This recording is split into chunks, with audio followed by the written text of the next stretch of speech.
All right, welcome everyone. This is our second installation of MedMentor Monday on interviews. So the first one last week was particularly focused on the main one-on-one faculty type interviews, and this one is going to be a little different, more so on things like MMIs and other special interviews that you might come across. Mostly focused on MMIs though. So we'll get started really quickly just with some introductions. So panelists, maybe we can do it like last time. We'll introduce ourselves in order, in alphabetical order by first name. And you can just sort of say a little bit about yourself and then popcorn it to the next one. Okay, alphabetical by first name, right? That's me. Okay, hi everyone. My name is Amelia. I'm an MS1 here at DGSOM, and I was just in the cycle, so I sort of know what you guys are going through. Fun fact about me, I love to crochet. I'm currently crocheting myself a cardigan that I'm really excited about. I went to undergrad at Case Western Reserve University in Cleveland, Ohio, but I was born and raised here in California. So if you relate to any of that, feel free to hit me up and talk.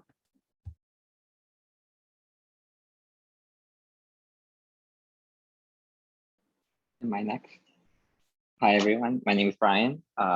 Yeah, I'm an incoming MS1 as well. So I just went through the cycle like you guys. I was born and raised in the San Fernando Valley, went to university at CSUN. And then after I graduated, I was like, I'm sick of LA. I'm moving across the country. So I went to University of Massachusetts Medical School to participate in their prep program. And I was in Massachusetts for the past 3 years. And now I'm happy to be back in LA.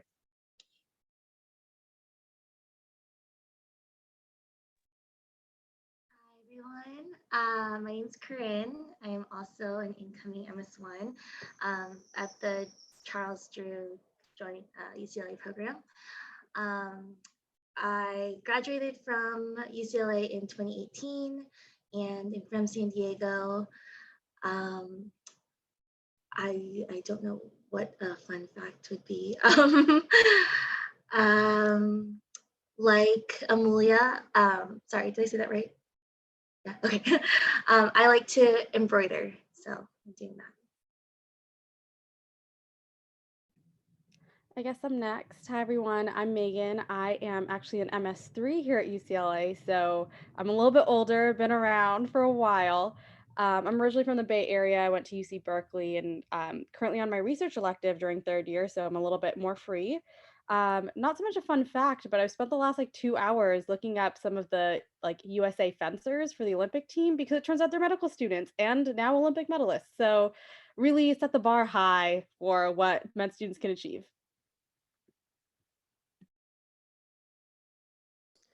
I think I'm next. Hi everyone, I'm Win, MS2. So welcome to all the MS1. Congrats on your admissions to Geffen. I was born and raised in Vietnam, lived there for 15 years before I moved here. I went to UCLA for undergrad. I've been here since 2013. I will make up the last part of the pack. I'm Ryan. I'm a PhD 1 in the MD PhD program here. Really enjoy hosting these types of sessions. My fun fact is if you were here listening to the song earlier, the reason I played that was because that was my interview pump up song. So every night before my interviews, I would listen to High Hopes by Panic at the Disco and just blare it. So I highly recommend you find your own sort of pump up song for interview because it's something that really helps. Awesome. All right. Well, we will just sort of dive straight into things. So like I said, most of our session today is going to focus on MMIs, but we will sort of open it up to questions at the end if you have other types of interviews that you want to ask about. We are hoping to do some mock sessions at the very end as well. So definitely look at the agenda, which I will quickly link in the chat. Oh, let me grab the link. Sorry. But yes, so while we're sort of looking for that, panelists, if we could maybe take some time to think about what are your preparation strategies when it comes to MMIs. So just as a quick primer for our attendees, if you haven't heard of MMIs before, it stands for multiple mini interview, multiple miniature interviews, and it usually comprises of 8 stations where you get to have 2 minutes to read a little placard outside of a door if in person. I'm not quite sure how they would do it virtually, but we'll try to sort of do something like that today. And then after those 2 minutes, you sort of enter the room and you have 7 to 10 minutes to give a response to the person sitting there. It can be very nerve-wracking because you might have like an actual conversation with this person, but you also might just literally be monologuing to their face. So with that, maybe panelists, do you have any strategies that you can recommend for prepping for these types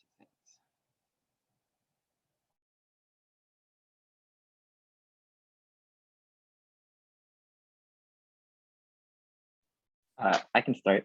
So what I found really helpful for the MMI was actually YouTube. I feel like there's a lot of great YouTube videos on there on like how to handle the MMI, especially because a lot of them are going to be ethical questions. And when you watch those videos, it kind of shows you how to like look at things from both sides of the argument and kind of like list out your reasons of why you want to, like how you want to answer the questions.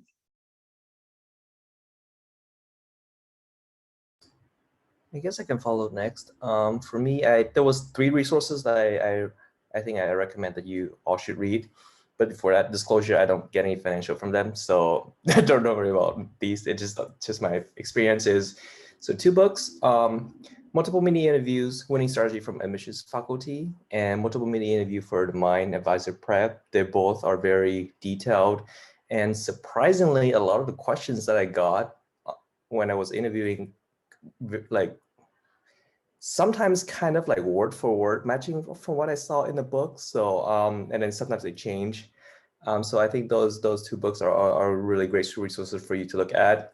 Of course, like don't try to memorize the answers and then go into the interview, because they can definitely tell. But understand the strategy behind what you have to do. I think that'll go a long way. And the last one is the UW Medicine website, the bioethics page. Really good. There's a lot of hyperlinks, but don't worry, they're not very long. Takes me about like, I think an hour or 2 to go through all of them. So definitely recommend them. And if you have some time more, then you can read like the healthcare handbook from the WashU. I think those are very great resources, but I don't really encounter the healthcare systems question as much. I don't put them as high, but then definitely the top 2, the 2 books along with the UW website.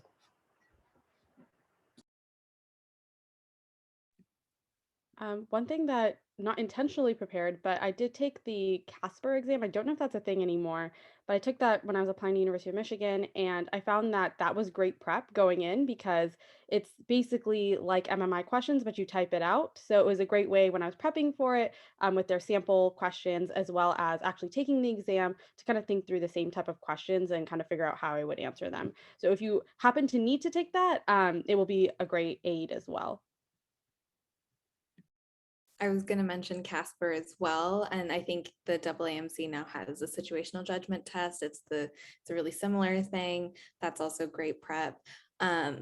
Everybody can talk about the resources that they used. I agree with all of the ones that have been said already. I think something else that helped me more than the resources is recognizing that the MMI format is designed to stress you out a little bit. And part of the test is like recognizing how you perform under pressure. So like going into it being a little stressed, like that really helped me to shift my mindset a little bit and be like, okay, I'm supposed to be stressed. Now what do I do? Now what can I show them?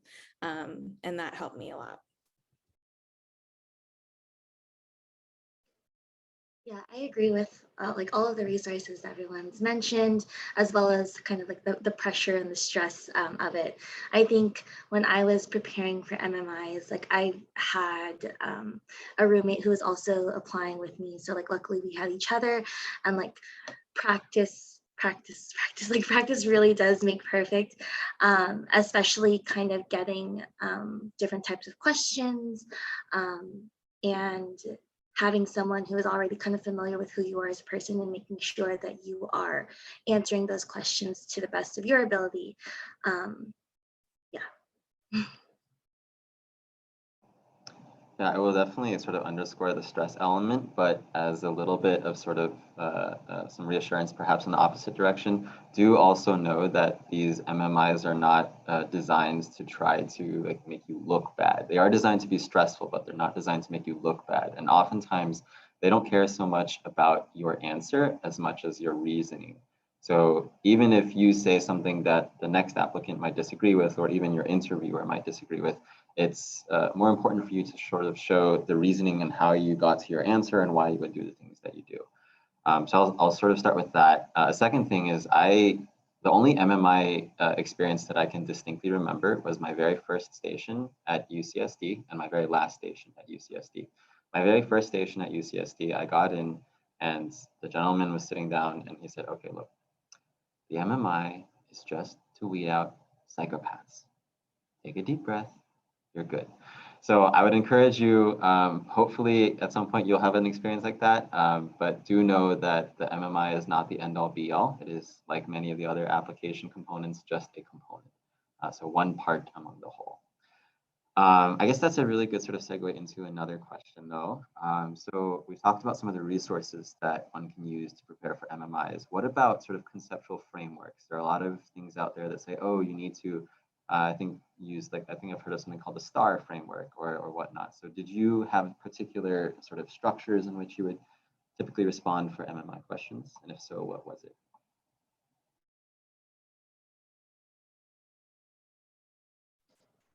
I can go first.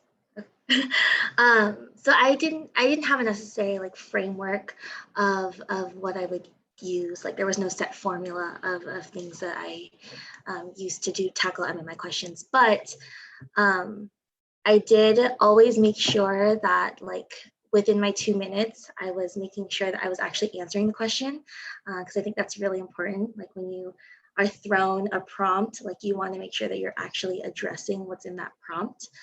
And then for me personally, I tried to tie as much of it back to my own personal experiences. So even if it was something that I had never done before, if it was something similar to a situation that I'd been in before, or used similar problem solving in a different situation, I would kind of tie that into my answer for my MMIs, because I think that a lot of, at least like in my experience, all of the MMIs that I did this past year virtually, like nobody knew who I was beforehand.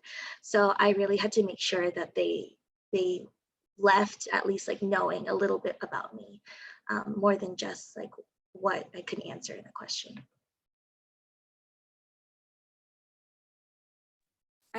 Sorry, Brian, I also didn't use a framework, like a known framework, but I definitely had a structure for all of my answers.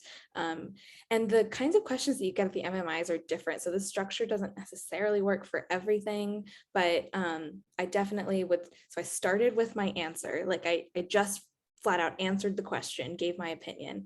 Then I would give the context and the reasoning and the explanation for that answer. And I would give an example to explain my answer. Like Corinne said, you want them to know about you too. So that was usually a really strong way. Then I'd restate my answer. So I start with answer, then reasoning, then restate. Then if I had the time, I would entertain an opposing viewpoint, like state a possible like counter argument, give my counterpoint, and then restate my answer.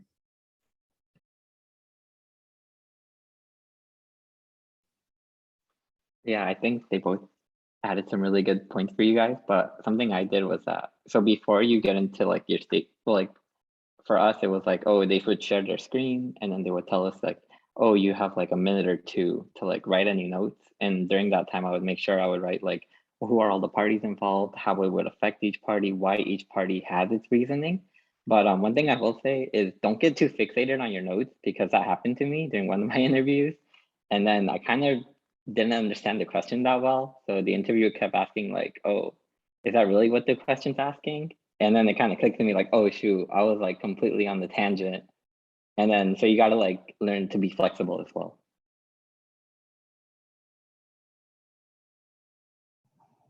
I don't necessarily condone what I'm about to say, but I will throw it out there. For me, a Band-Aid approach for when I was in a similar situation that Brian mentioned would be to say, from what I understand of the prompt, and then describe my interpretation. And so even if my interpretation was wrong, at least I communicated to the interviewer that this is the question I'm answering. And maybe I'm not answering the one that you wanted me to, but this is the one I've prepared. So definitely, maybe that's like sort of the last resort type of thing. You definitely want to try to be answering the prompts, but you know, I'll just throw it out there. Any other thoughts, frameworks or structures that you like to use?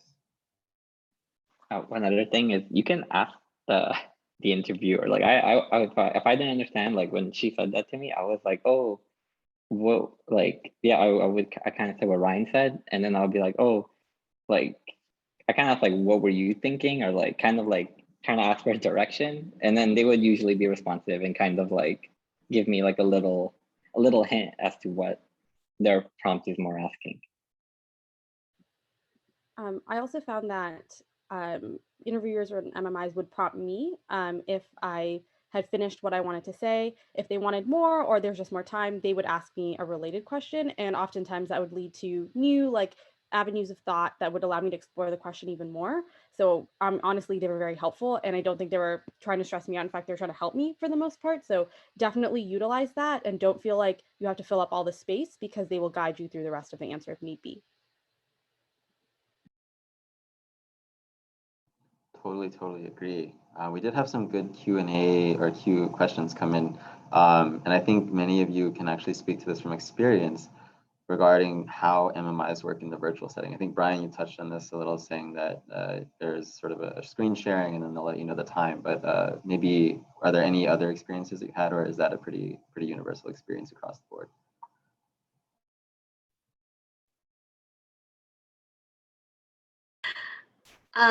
I will say like virtual MMIs are a lot more abrupt than I would say actual MMIs, because like once your 8 minutes is up, like they pull you out of the room. So you can be like in the middle of like a sentence.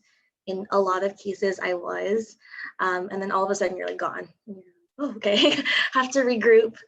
So the first couple of times that happened to me was a little bit jarring, but then I was like, okay, like I know that I can see the 30-second banner. And so I know that like I have to start winding down my answer. So I'm not as frazzled moving into the next one. That's exactly what I was going to say. It's super abrupt. They use breakout rooms. So if you're familiar with breakout rooms in Zoom, that's exactly how it happens. They use like the global announcements to tell you, usually like a countdown. At least that's what happened in my MMI that happened virtually. And for me, they didn't share screens, but they put the question in the chat and then you could see it from there. But otherwise, what Brian said is pretty much a universal experience.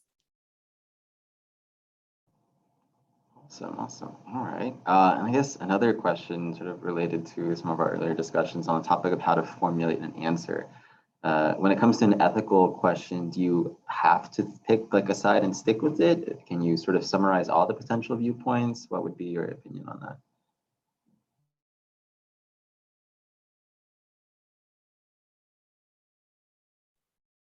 Pick a side.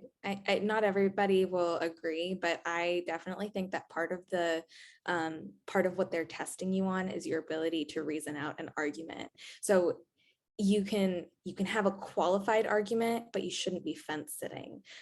You shouldn't say that you don't pick a side.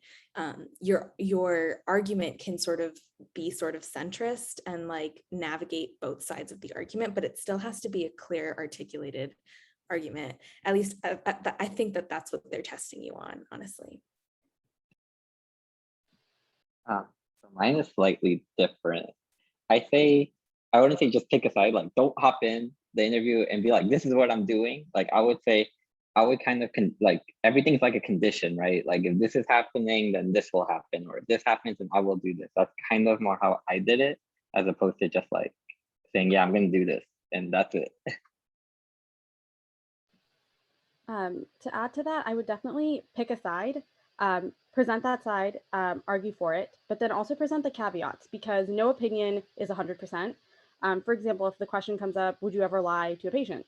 I mean, I would say, no, I would not lie to a patient, but say the patient was a child and their parent asked me to lie to them. I would actually be obligated to lie to them because the parent asked. But if the child was a teenager, I'd really consider it. So there's a lot of complexity to that question that you can present. So yes, take a side, but show that flexibility that you're not super rigid. I know on Casper, they say like, you should always follow the rules, blah, blah, blah, but being inflexible is also not important. Follow the rules, but show that you can consider other options. Yeah, I should just clarify what I meant by pick a side, which is that you should definitely like argue for something. I think you'll end up looking sort of wishy-washy if you just say that you can't pick, or if you show that you're arguing for opposing viewpoints or have conflicting. If you're like espousing conflicting arguments, then that'll look a little weaker. But absolutely, like nuance is part of the question, so you should be presenting that nuance. I did that by like showing the opposing argument, usually like flat out just saying like people would disagree by saying XYZ, but I would argue against that saying and then give a counterpoint to show that like an additional layer to that critical thinking. Yeah, I would totally agree. I think the way I think of it is sort of like your response is akin to when you're a medical student presenting to an attending, giving your differential diagnosis. Like you want to sort of say, I think this is what's going on, but you don't want to rule everything out. So you want to make sure that you're presenting sort of the facts and the evidence that support you, but also acknowledge that, you know, there are some things that maybe I don't know or other factors that I can't consider yet. And that would sort of broaden the horizon in terms of things that you can include within your response. Awesome. All right, well, we will move on to our next sort of agenda section. And so I think our next section is titled Do's and Don'ts for the interview. So are there any sort of golden rules that you would say you should follow every single time that you do an MMI? Or I don't know if there's an exact opposite to that, but things that you would never, ever recommend doing in an MMI that you should never do? I guess while you guys take a moment to think, I think that a golden rule, for me at least, was structure. I found that because this environment was so tumultuous and so random, and you're getting prompts in terms of all different types of areas, it was nice to have sort of a reliable structure that I could use. And I'll actually sort of share that in our live demo sessions. But briefly, essentially, my first sentence would always be restating the role and the prompt so that the interviewer knew what I was thinking. And then I would also reply with my like one sentence thesis in terms of like my response to the question. So I don't want to rehash sort of the argument that we already had regarding structure and whatnot, but I think for me, having that structure was a golden rule. Like I did every single MMI. The opposite of that for me would be you don't want to end early. And when I say early, I'm going to qualify that by saying like finish in a minute. Because if you finish really quickly, usually your interviewer will do one of two things. One, they'll say, is there anything else you'd like to add? In which case, if you say no, then you're like 6 minutes in the hallway, just sort of sitting there and wishing that you had not said no. Or they'll ask a qualifying question for your response. So I would say make sure that you take the time to reason through things. Don't rush, but also don't dawdle. Those are my two. Any other thoughts?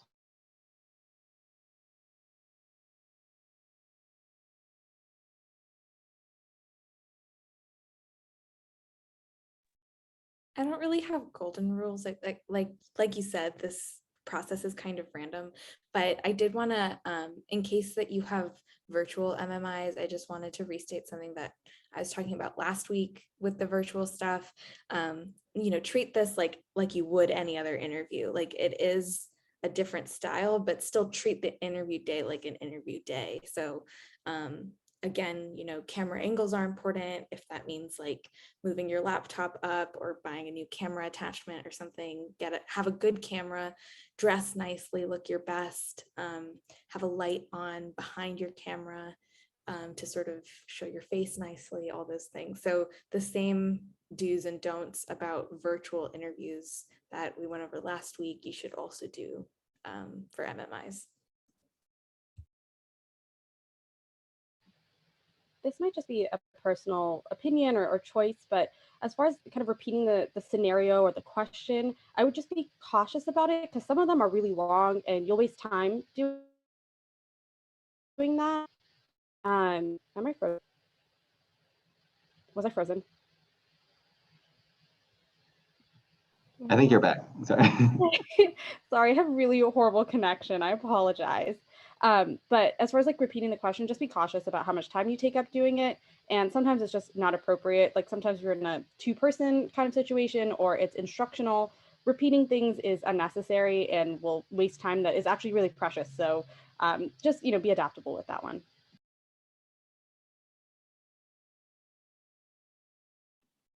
I just want to add, I think one big don't is like, don't get hung up on one, like, cause you're gonna like be jumping through like, 6, 7 people, and don't get hung up on like that one really bad one. Just like, you know what, it was bad, like just move on. Like you gotta learn to just, that's the thing, is you gotta learn to be able to move on with these. Don't think about like what you could have said, just be like, no, I'm at a new one, let me just think about this one. I wholeheartedly agree with that. Compartmentalization is a very valuable skill, and particularly with MMIs, being able to sort of encapsulate your experience in room 1 and keep it away from your presentation in room 2 and so forth is very important. I was lucky sort of in my experience at UCSD where the first interviewer was the one who told me like, chillax, don't worry so much. And it ended up being that the last interviewer I had was stony faced, like no response. She sat there and just looked at me the whole time. And I was like trying to exude some energy and ask questions and whatnot, and nothing, like literally nothing at all. So you can have a very polarizing experiences for these stations, and you just want to make sure that what you have in one room stays in that one room, because each person, the interviewers are not going to get together afterwards and compare notes and say, oh, did this applicant like do this for you? Oh, okay, I'll say the same thing. Like they're not going to do that. So, any other do's and don'ts?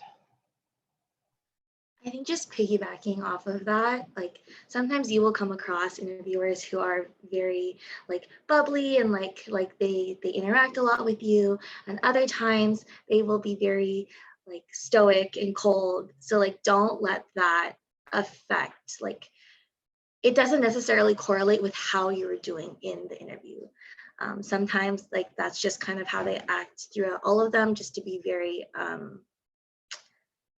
standardized is not the word, but you know what I mean. And in terms of a do, I think Brian touched on this earlier. Definitely try to take notes in the beginning when you get those 2 minutes, but also don't focus on your notes. They want to make sure that you are really like, you understand your own thought process behind the way you're answering the question. So try to just be like as authentic as possible when you are answering these questions. Nice. I think, oh, sorry, go ahead, Gwen. Sorry, I have another do. It's so Ryan already mentioned the framework for the answers, but there was something else that was really important to me, is the kind of like the approach you have for each station. And let me clarify that is, when you give an answer, the answer is only a part of what you exude. So let's say that you have an acting station, which means that you are going to interact with an actor. The first thing that you have to do is not give an answer, but actually acknowledging if the actor was experiencing certain emotions, because medicine is not all about the answers, but about like how you take care of the patient as well. So having those kind of rule of thumb. So if I'm going to go into an actor scene, I should take a look into how the person is interacting, which is more of a natural thing. If you're not being tested on, but in like a testing environment, you tend to forget about those important things. Or then when you're formulating answers, the first thing is, sure, you're going to make a decision, but the patient safety is actually the most important thing. So having those rules are going to be very crucial when you're making those in the moment decisions. Thank you for that. Yeah, really, really important points. Sort of have a toolbox of things to make sure that you can use for each of the specific types. I think that's an awesome segue into the different types of MMI stations. So maybe each of you, if you could sort of recall one particular MMI prompt / type of station that you had. I'll start with the easiest one. So do know that usually these are structured in a set of 8, and one of them is often a break. So you will sort of just have a little chair there and chill. And if you're lucky, that one will hopefully fall either before or either after like a really hard one, or sort of in the middle, so you have a little bit of a breather. And then I'll sort of pass it off to our panelists to tell us a bit about some of the other types of or prompts that you recall.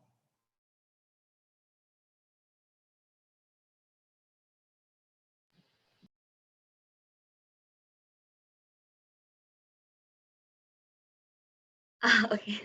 I know that when we talk about MMIs, a lot of people just automatically think ethical questions, but that's not necessarily always the case. I know that I've had I did most of my interviews were MMIs, and I had 2 schools ask me about what their mission was. And I was like, oh my gosh, I was like, I hope I know this. And so like that can throw you off if you're prepared for like just to strictly answer ethical questions. And then they're like, so what's our mission? And what do you think about it? And you're like, okay. So just be prepared to like not only talk about like ethics and situational stuff, but also to reach on aspects of your actual application. So they might just ask you like about yourself, and be prepared to answer those questions as well.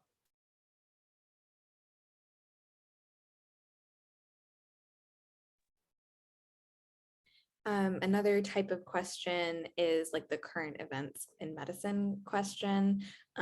This is one that I know a lot of people stress out about. I was kind of stressed out about it. It's one where they pick a topic of something that is sort of a current events topic or a big, you know, like a news thing that's happening in medicine. For example, like, what do you think about the Affordable Care Act? Or, you know, what do you know about the opioid crisis or the obesity epidemic? Or, you know, what's the role of, you know, AI in medicine? So sort of topics that are sort of hot button issues in medicine, and they're gonna ask about what you know about it and what you think, like what's your opinion about it? And usually the question is phrased a little bit more pointedly, so you can actually formulate an opinion, even if you didn't previously have one, but you are sort of expected to have a baseline, some knowledge to at least engage with any material they do give you about a current topic.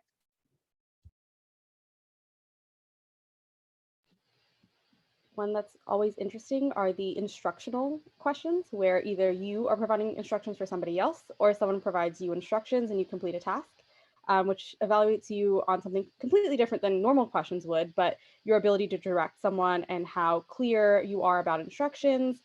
So those are always interesting. I've had one where it was like a paired situation where it's 2 students. Sometimes it'll be an actual evaluator that is listening to your instructions or providing them. So they can be all different formats. But honestly, it was a bit of a fun break, a little reprieve from just talking and discussing about myself and my opinions.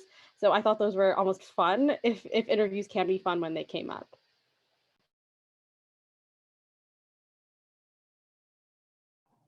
Awesome. Yeah, and that's a great segue into our next section, which is going to be some examples of some of the things that you've heard about. One thing that I'll just say is that a different type, it's a very basic type, is that you can get sort of standard resume type questions, like what is your greatest strength or what is your greatest weakness? And I actually did have one where it was like, tell us about like one of your greatest weaknesses that you are currently going to be carrying into medical school, and how are you working to try to like fix it? So you can get those types of questions too. So you want to be prepared to sort of university across the board. All right, so now's the fun part. I get to do demos. So I'm thinking, so I have a list of questions that I've used in my past sort of actual mentoring sessions with students. We won't go through every single one of them. So I'm hoping we can get through 3 individual ones and then 1 paired one. I'll do the paired one at the end. So is everyone okay with that? All right, so what I'm going to do is I'm going to share my screen, and then we will go from there, and I'll give sort of time markers. All right. Okay, so hopefully you're seeing sort of my structure and what I think is good for an MMI. It's sort of went over this a little earlier, but generally I like to start with a summary of the prompts and identify things like the role, specific elements, and then identify particularly what I'm asked to do. So for example, if I'm being told to pick between 2 sides of an ethical problem, I'll sort of mention these are the 2 sides that I'm sort of juggling right now, and then go into a thesis statement outlining my particular choice and then give supporting evidence. So kind of like those 5-star paragraphs that we were all taught in like middle school. I guess my teacher would be proud, hopefully. Anywho, all right, so maybe we'll go in alphabetical order, if that's okay. Amelia, are you okay with starting us off? All right, so what I'm going to do is I'm going to have my phone here. If I hold my phone like this, are you able to see the timer on the side or top? Okay, so I will give you actually 1 minute instead of 2, and then we'll go from there, okay? Are you ready? All right. No, but we'll try. We'll try. All right, here we go. There you go.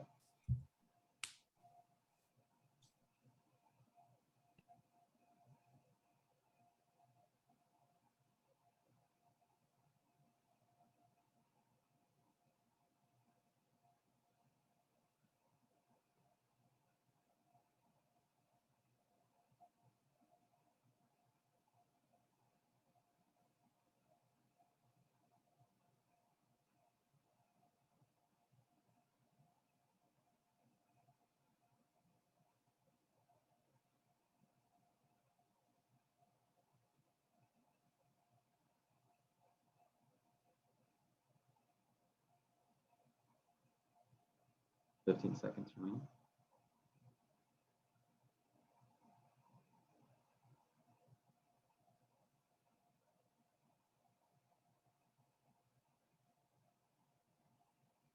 All right, you begin when you're ready. You have about 3 minutes or so. Okay, fantastic.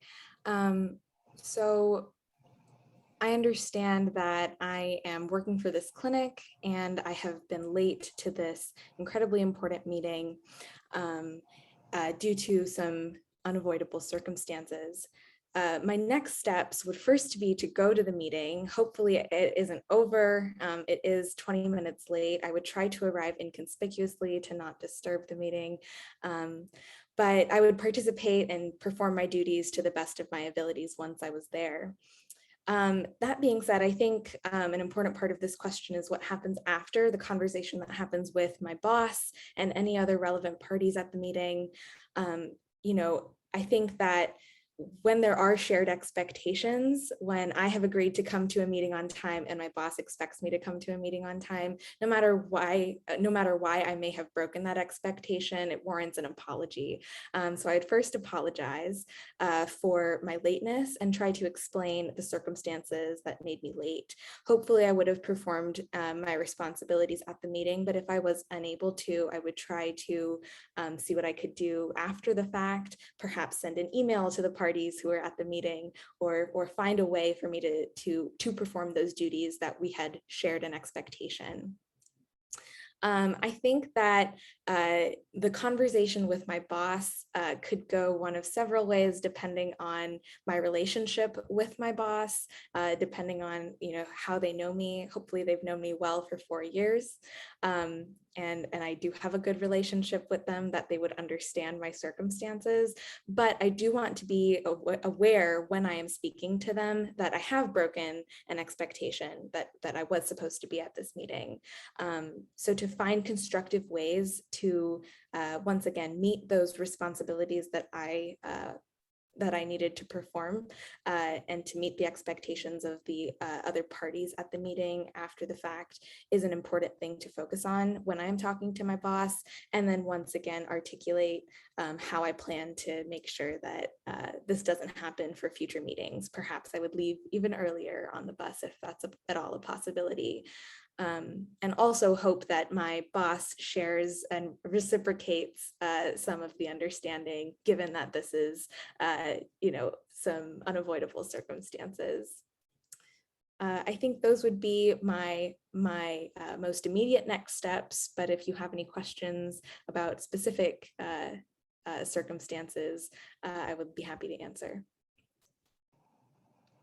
Thank you for your response. That's actually essentially all the time we have for that particular question, but thank you. We'll sort of move on to the next one. You'll sort of be whisked out of the breakout room and go from there, okay? All right, out of interview mode now. So what I'm hoping to do is just give a slight amount of feedback after each one and open up to panelists as well. So I really, really love how Amelia structured her response. She provided sort of another sort of recap of the situation, outlines exactly what her specific answer was going to be. And then through the course of her response, like she mentioned earlier, gave qualifications in terms of what she would do if things went differently, or what things she could do to change the outcome if she was faced with similar situations in the future. So I think that was a really, really nice response for that. And especially since I threw her in the deep end going first, and just so you know, none of the panelists know what prompts I'm going to be hitting them with. So this is all improv and exactly like it would be in the actual session. Okay, panelists, any other feedback points for Amelia? I think she did great. I also I want to touch on her tone and cadence throughout it, because I know, especially when you get really nervous, it's really easy to talk quickly. I'm a very quick talker, but I think she was very clear in her steps and her language, and everything was very cohesive. So.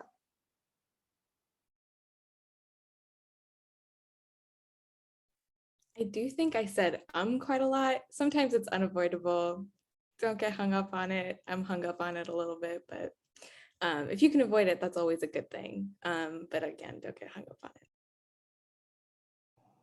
All right, excellent job. We'll go on to our next one here. So I think maybe this time I'll just put it in the chat because I think there might have been some issues with seeing the prompts for some people with how zoomed out my screen was. So let me get that next one up. Our next interviewer or interviewee is going to be Megan. All right, so you'll have about a minute and then about a 3-minute response time. Okay, and here we go. Oops, wait, that was not. There we go.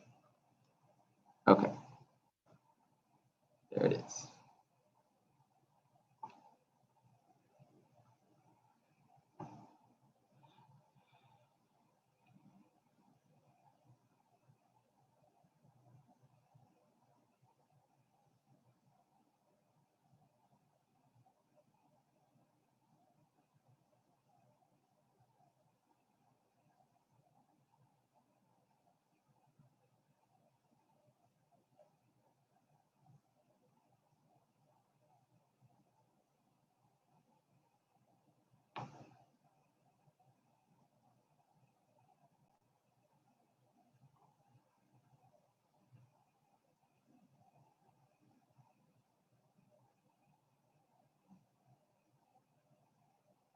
$15 for me.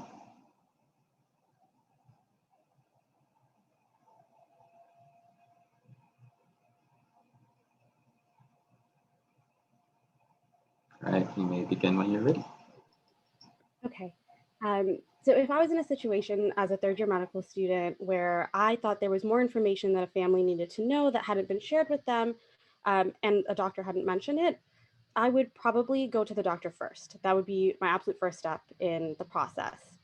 They are the person that is presiding over me. They have more experience than me, and they've been doing this job for a very long time. And I would absolutely defer to their experience. So given that I do know something about this medication, I would approach my attending and ask them, I told you about this fact earlier, and I was just wondering if there's something more to explain to the family about this. I'm a little bit concerned. Is there any reason that you didn't mention it?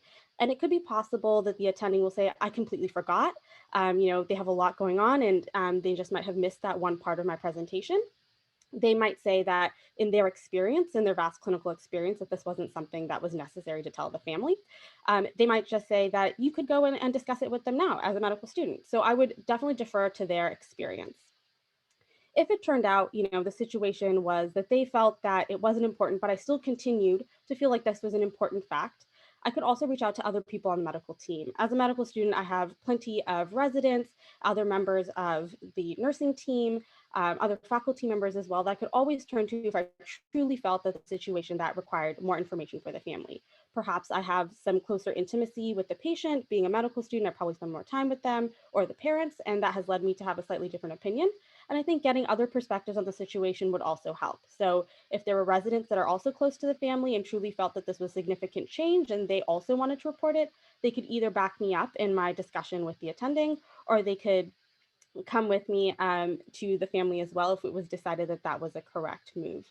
I think all of these things come with some experience. And so, as I said earlier, I would definitely defer to the person with the most experience, but I would also think long term. Now, if this was a situation where I noticed that an attending was repeatedly negligent and did not pay attention to things that I noted, or had like very little care for patients, this would be a different issue and something that would have to go to a higher level of reporting.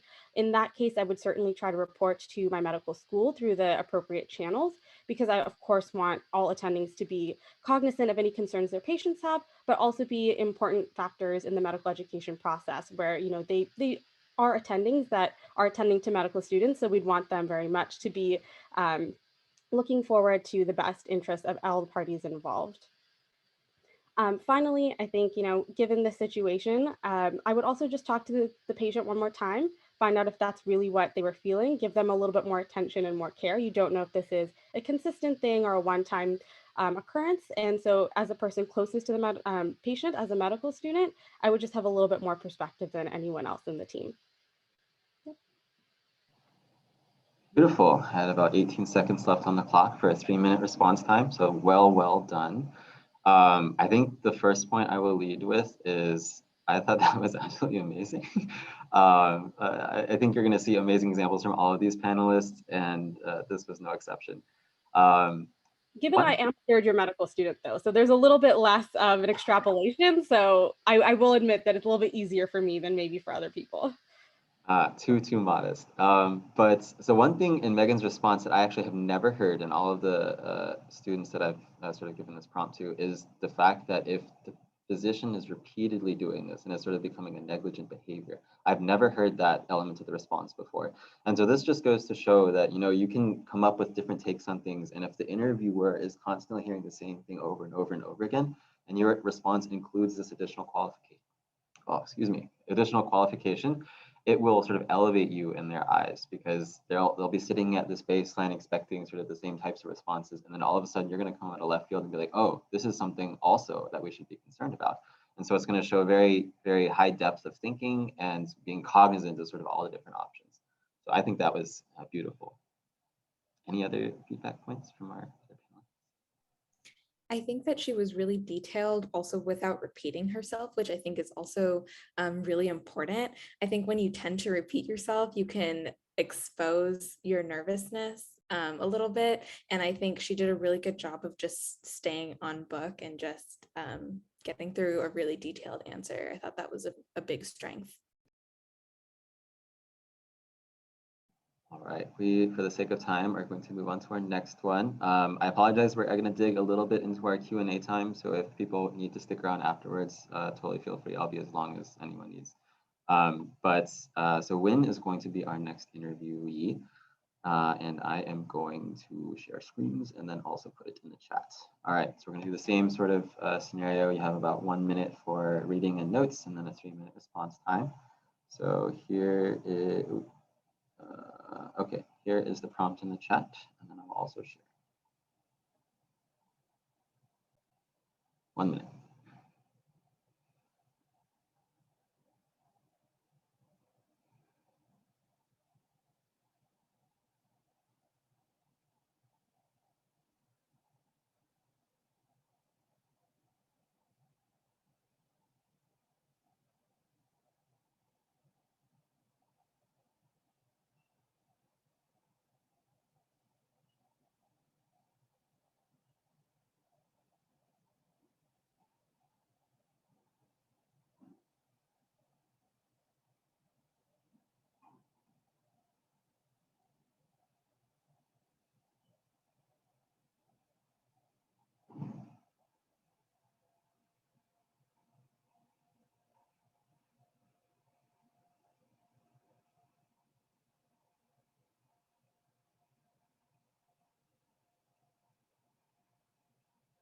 All right, 1 minute is up. You may answer when you are ready.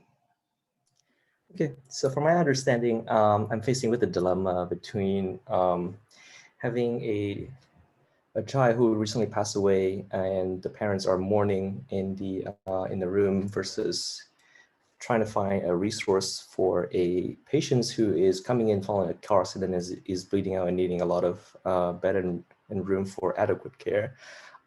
This is very tricky just because first and foremost, I feel very bad for the parents for having a child who passed away.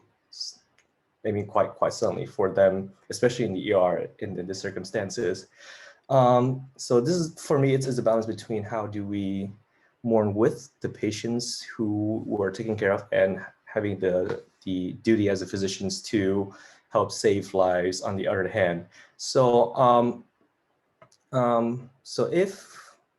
I think so that like the first thing I will need to consult is to see regarding the ambulances, how much time can we take on the patient who is coming in and whether or not we can do something on the outside. So for example, the hallway right outside of the room to see if there's any techniques that we can just give them just a little bit more time. Meanwhile, I will definitely talk to the parents and see what else do they need and then offer them a space. So for example, we can transfer them to a room that is a little bit more private in the back of the ER so they can have more space themselves. We can, if they need someone like a pastor to come or any religion that they're following, we can come and offer them a different space and then explain to them that we understand this is a difficult time. It is unfortunate that we don't have enough beds for them, but I think we would really like to have them to have in a private space for them to go through these emotions, and then we'll have someone with them when I also have to take care of this patients. Not that anyone is more important than the others, it's just that as a physician, this is my duties, and I will do my best to help support them through this time. And then definitely have a nurse or someone who's more in charge, definitely assigned to get them from beginning to end, so we can follow this case through and through. But this is hard. That's what I would do. It's gonna be painful for me to ask them to go to a different space, but I do have a duty as a physician to help save those who are still fighting for their lives as well. Beautiful, beautiful. And we have maybe like 20 seconds left on the clock, so we won't do any follow-up questions. So what I really like about Wynn's response is that he acknowledged upfront the complexity of the issue. He didn't dive straight in and say, oh, okay, here's our scenario, and this is what I'm gonna do right here. He first acknowledged like this is a very tricky situation because we have this sort of family mourning their child, and we also have this person coming in fighting for their life. So oftentimes it's really easy for us to just dive straight into our answer because we're so nervous and we're talking fast. But Wynn did a really nice job in sort of taking a pause to acknowledge this is a very complex situation. Here's why. So excellent, excellent response. Any other feedback points from our panelists? I wanted to point out that this is an excellent example of how to acknowledge both sides of the situation and still not have a contradiction in your answer. He still like argued for moving the patient, but still showed the other side of it as well. So I think that speaks really nicely to our earlier conversation, to say don't fence it, but still you can very artfully show both sides. I also just wanted to add really quickly, I like that he, while he was acknowledging the complexity of this, also offered a slight alternative, saying like, oh, maybe we can treat them partially outside while we are, discussing with the family to possibly move them. So just bringing in that extra layer, I thought was really good. Awesome, awesome. Yes, absolutely wonderful. I did want to quickly address, there was a question that came in earlier about getting penalized if you don't answer all the parts of the question. So I will actually come to Megan's defense here. She did respond to the when would you do it. It was actually the first sentence that she gave, and saying that she would wait to talk to the physician afterwards. So sometimes like you can squeeze in a simple phrase at one point in your response and you will have answered one part of the question. So that's totally, totally okay. You don't need to necessarily dive into all the nitty-gritty details for every single one. But in how Amelia responded to that question, typically like they care more so about your reasoning process. So as long as you're going through that, they're not going to ding you too much, if at all, for like missing one part of the question. All right, on to our next one. So the next one is going to be a paired one. And Brian and Corin have volunteered to take this. So I'm going to ask you to decide. We're going to have a task-based MMI, and one person is going to be giving instructions to another. Any takers for a particular role? I can give the instructions. All right. So Corin, I'm going to ask you to not look at your screen and to get a piece of paper and a pen, if that's okay. Yeah. All right. So this one is going to be just sort of 3 minutes overall for the set of instructions. So I'm just going to share my screen and not put it in the chat, and you can go from there. Let us know when you're ready. So I'm not looking at my screen, right? Yeah, please don't look at your screen. Otherwise it'll be too easy. Okay, I'll close my eyes. Okay, Brian, are you ready? Yeah. There we go.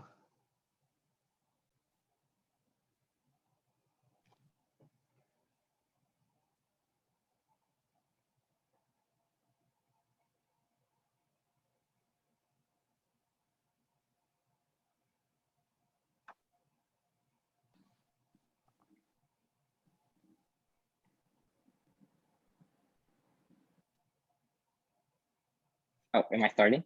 Yep, go for it. Oh, okay.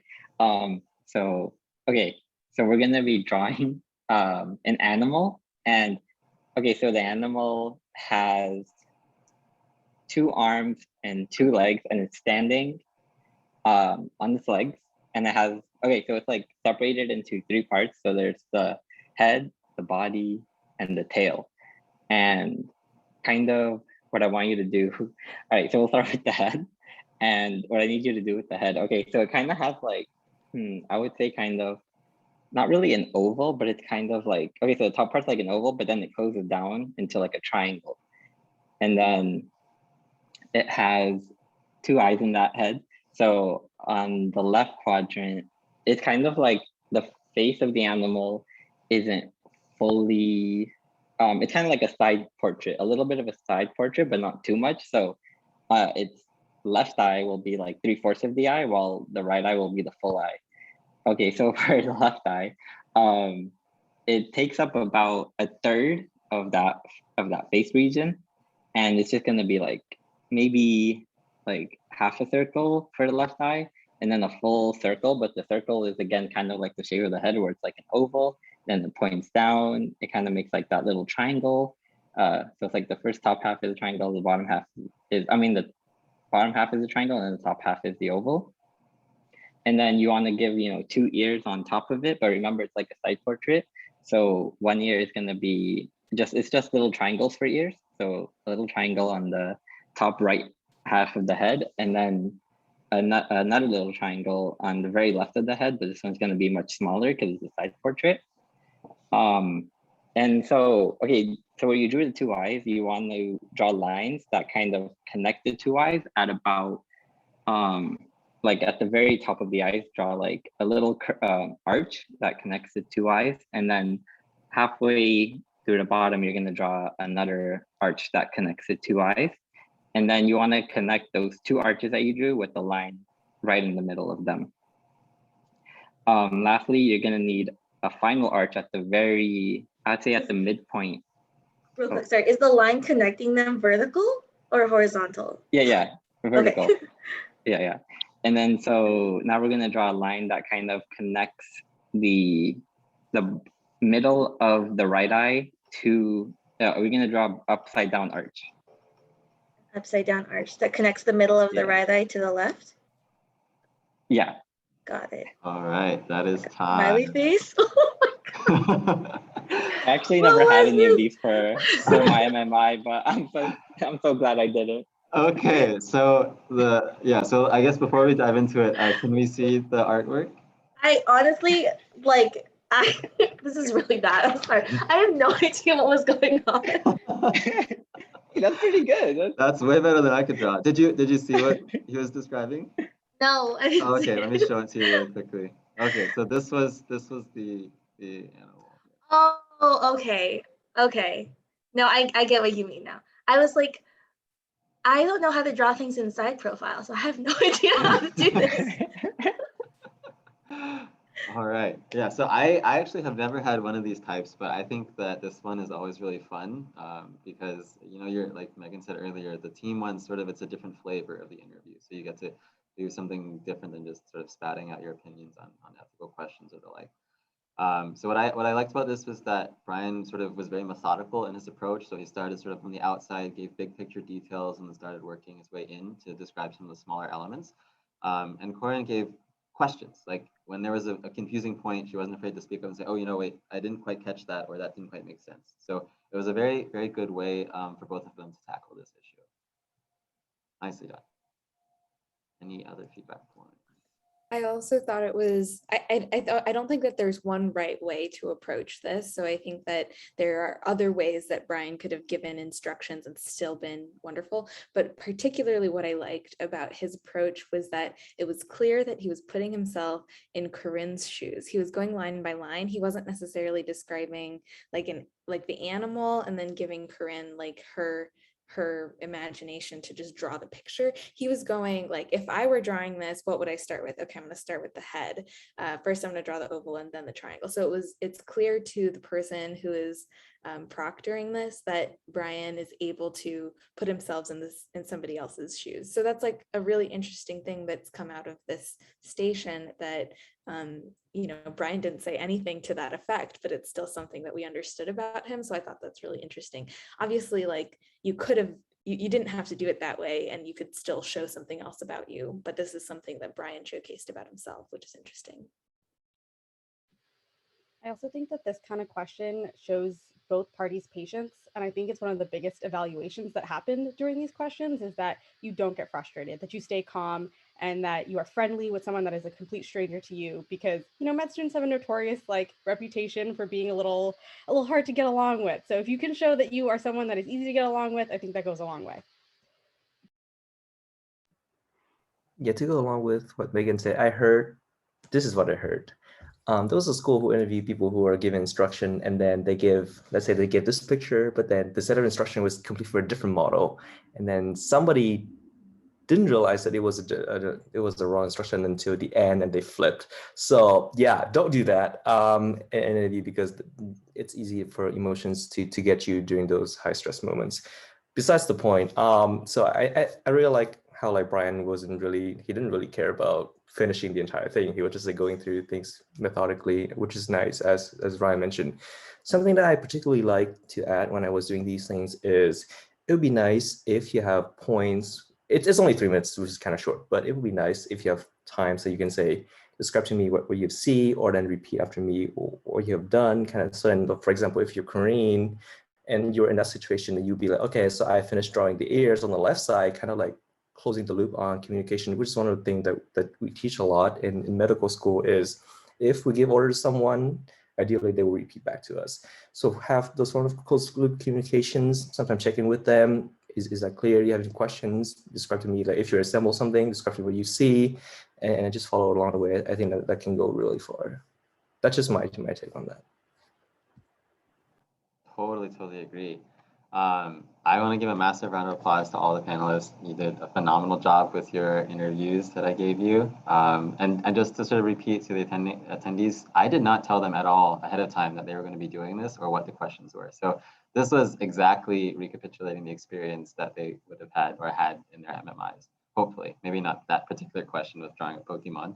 I also had to Google what the name of that Pokemon was. I haven't played Pokemon to the point that I could know what that is. So just wanted to get that out there. Anyway, thank you all for joining. We did have a question regarding the approach to take with these types of things. I guess fairly specific to that particular prompt about giving a name of an alternate animal. You could totally do that. So I think, like Amelia was mentioning, there are many approaches that you can take, and you saw one with how Brian went and attacked it. But there are many ways, and your sort of first idea of how to go through this type of question could be totally different, and that's okay. I think at the end of the day, making sure that you're methodical and sort of showcasing your thought process is really what matters for these types of things. Okay, I think we'll open up to Q&A now, if there are any remaining. I apologize that we are beyond our time again. I need to get better at time management. But feel free, panelists, if you need to hop off, totally feel free. Thank you so much for your time. But I will definitely stick around if there are any lingering questions, and then I'll sort of stop the recording here as well.